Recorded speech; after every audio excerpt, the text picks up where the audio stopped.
it is over for the middle class programmer. And let me explain to you what I mean, because it's not socioeconomic, but rather it's more structural in regards to how we view programming and software engineering. So when I say middle class programmer, the people who come in, they have a Jira ticket or whatever they need to do, they have a set of features, and they just get cracking on the code. They make the pull request from GitHub, they work on their branch, they submit it for their manager for approval, and then that's it, that's the end of their day. And this is actually the vast number of programming jobs out there. And I think these are the people and these are the jobs that are going to be going away in the future and have already started doing so. If we take a look at the number of programming job openings over time, we can see that this peaked definitely during the pandemic. We saw a big spike in the number of job openings for tech-related jobs, and we also saw a relatively large supply of these people. Now, as we're coming into 2024, one of the reasons of this is the lack of free capital. Startups can raise money to a much lesser degree because interest rates are much higher. But this is not the only issue here. And I've been pushing this narrative before, that a lot of this has to do with interest rates. And while this is a big factor, I don't think this is the biggest factor anymore. We are seeing less job openings and we're seeing a lot of supply. And I think one of the issues here is that when you have a period of prosperity, such as what we did in 2021, 2022, where we saw a lot of job openings within tech and we saw crazy salaries, crazy compensation packages, insane benefits at these companies, people started thinking, maybe I should be getting into programming, maybe I should learn how to code. And they have gone and done so. We've had a record number of people graduate from boot camp type of things, programs where you learn how to code in 16 weeks, for example.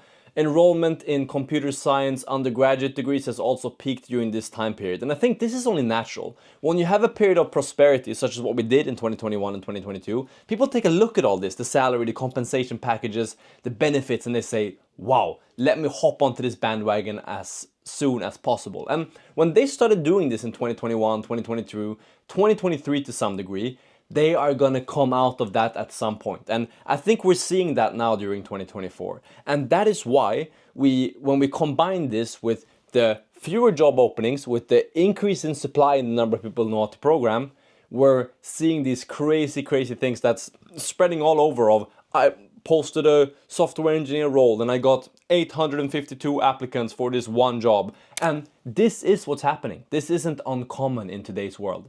With this large number of people and this declining number of job openings, we are in a little bit of a sense of panic. And obviously, if you're at a stable job, you're doing well, you're a good software engineer, you're gonna watch this video and think, what the hell is he talking about? But for all of the people who are out there looking for jobs, they have graduated in 2024, they're thinking, wow, is there really anything in this job market for me?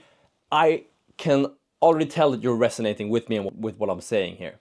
But then, another perspective here is that if we take a look at the stock market, and we're looking at the larger tech companies at the very least, and we take this as a sample and we assume that this is kind of the trend for tech in general. Obviously, I'm generalizing here, but let's do that exercise. The stock market has been hitting highs all of 2024. Nvidia, AI startups of all kind, Google, Meta, all of these have been doing really well financially, or well for the most part financially. So why aren't they hiring? And one of the problems here, and this is the elephant in the room and it can't really be denied, is AI. People can become more productive, people can get more done. And I know there's a big disagreement here with people saying, yeah, but you still need to have someone who can prompt the AI tools that you're using in order to get them to output code, or you need to understand the code that you're writing with AI so that you can help debug it and fix it, etc. And yes, you are right, this is indeed true. However, it's also gonna lower the barrier significantly. It's much easier for someone to know how code works and get an AI tool, for example, to write this code or to fix this code than it is for someone to write this code out entirely from scratch to begin with, because then you gotta do all the research on the packages that you're using, you gotta follow up with how the documentation is for all of the APIs that you're using, etc. You gotta compile this, you gotta test this, you gotta make sure that it's running efficiently and that you're using the most efficient programming principles for building this app. But if you're using an AI tool such as ChatGPT, such as Cursor AI, such as GitHub Copilot, or name anything else that's come out during the period of time that you're watching this video, it's gonna be much easier for anyone who has just the slightest understanding of programming to use this and be more productive. And yes, if I'm judging from my experience, I'm someone who's been programming in Flutter for more than 5 years now, coming up on 6. And before AI, used to program everything by hand. And building an app on my own in my spare time took months. And that same type of app that it took months for me to build when I was doing everything by myself, now that I'm using these modern tools that are available to me, I am able to build similar apps to that in weeks as opposed to months. And now, this is a big difference. And especially if you combine this at a larger company. So take a company that used to have 200 engineers, and you can make everyone there 4 times more productive. If you half that workforce and everyone is 4 times more productive than they were before. Now again, I'm generalizing and speculating here. Some people will be 2 times more productive, some people will be no more productive at all, some people will be 8 times more productive using these tools. But in general, you can half your workforce and still be 2 times as productive as you were with 200 people as opposed to 100 people if everyone's knowing how to use these tools efficiently.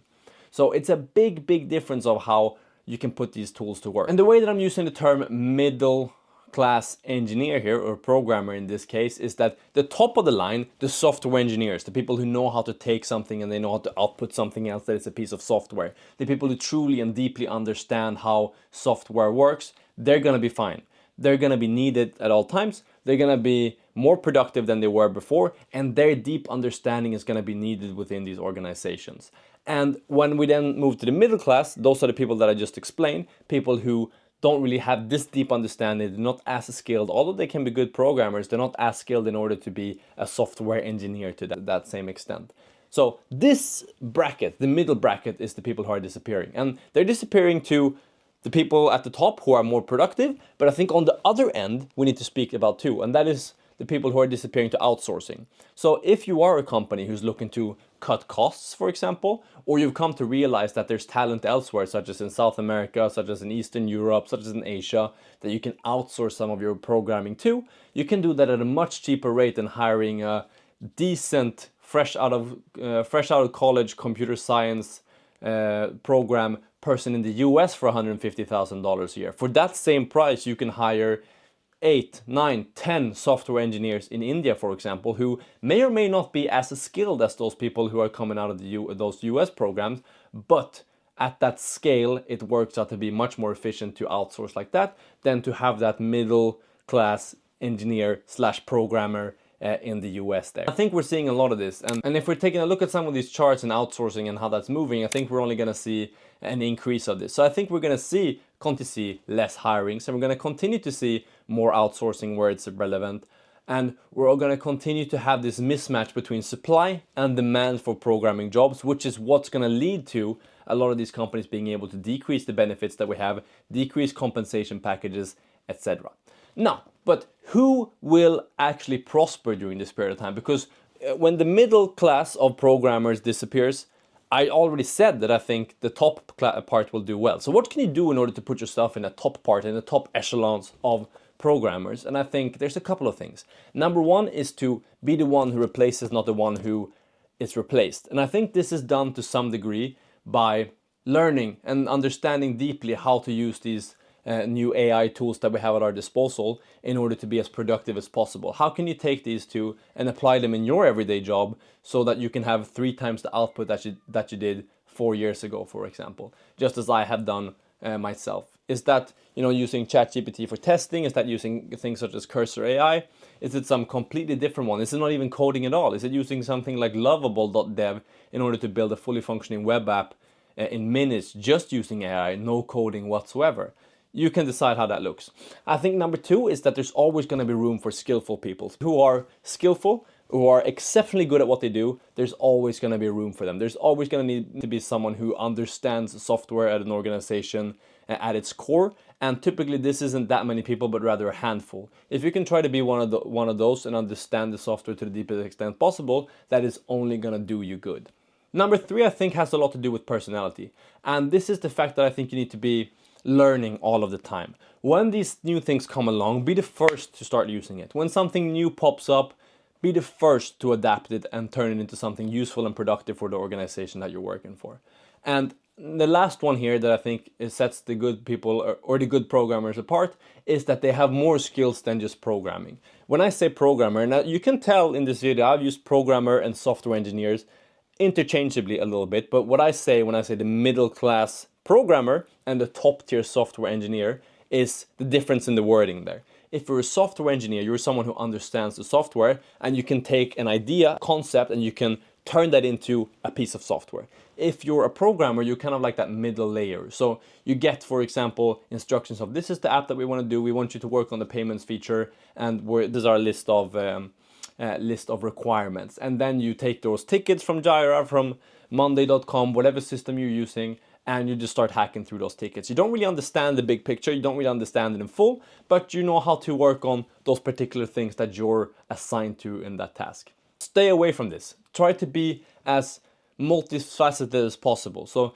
maybe that is also knowing a little bit about UI design. Maybe that is specializing in how to integrate AI into apps. Maybe that is specializing cryptographic calculations and how to put that into web apps, mobile apps, or whatever software it is that you're working on, and become more multi-sided than you already are in regards to your knowledge and skills. And this can be something completely irrelevant and completely different. Learn about banking, for example, and you will become a great asset to anyone working on software in regards to finance. Now, this is a little bit of a rant. Do I think the software world is in chaos? No, not really. I think we're definitely seeing harder times. Every industry sees harder times. If you take a look at the finance market in 2007, for example, everyone who was dealing with mortgages was having a blast. They were living a life. They were making so much money that they couldn't even imagine. And then flash forward to 2010. It's still good. It's still glamorous. It's still going well.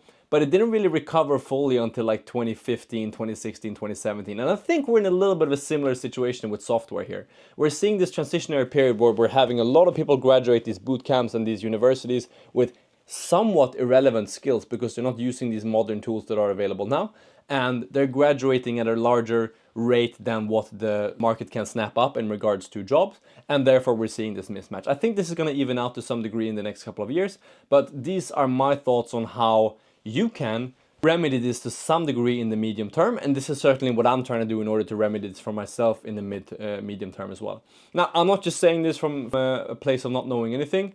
I have my own agency. I'm building mobile apps for others and for myself. I've monetized them. I've monetized my agency as well in regards to building apps for others. So I know what I'm talking about, and I also will be putting everything that I'm saying now to work over the next couple of years. So if you want to check that out, feel free to subscribe. It's completely free of charge. I also have some resources down below, such as a free Notion template for how to get started with programming and structure that programming. I also have an app template if you want to get started on monetizing with a Flutter app. So that is going to be it for today's video. Please give me a comment what you think. Are you going to be replaced, or are you going to be the one who replaces, or do you disagree with me entirely? It's always fun to hear. Peace and love, and I'll see you in the next one. Ciao.